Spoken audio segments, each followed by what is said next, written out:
Let's see, I guess there's 4 or 5 things I look for in the day I decide to go hang gliding. First, I think most important would be the direction of the wind and the velocity of the wind. And the velocity, of course, is the speed. The direction I'm looking for, I want it to come straight up the cliff. When the wind's coming sideways to the cliff here, we'll have funny air where we take off, and we don't like that. We want it to come straight up, so the glider goes straight up when we take off.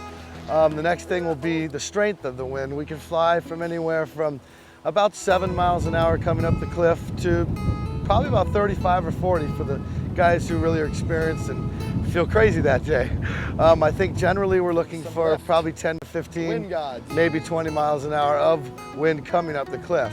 Number 3 for us would probably be the base of the clouds. We call it cloud base, or where the bottom of it is, because we like to be near the mountains, which creates the lift for us to stay up on our hang gliders. And when we stay near the mountains, sometimes the clouds are down there, and we don't want to get in the clouds because there's a thing called vertigo. When you get in the clouds for more than a minute or so, you get whited out, and you won't be able to see anything. You lose your equilibrium in here. Your brushes go nuts, and you might be thinking you're going straight, and you're doing 360. So we want to stay out of the clouds. So that being an important reason is when the clouds are above the mountains, we can get closer to them without getting in the clouds, and we like that, of course.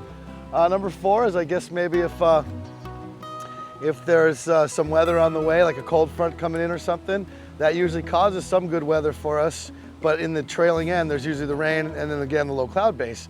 So that would be the 4 things I'd probably look at mostly. And probably how you feel in your mind also, because you just don't go out and do it if you don't feel right. Like this morning, you gotta just decide if the conditions are good enough to go and be able to come up here and say, if they're not, to go home and let it go, because like my instructor said, you have the rest of your life to fly. You do not need to fly today.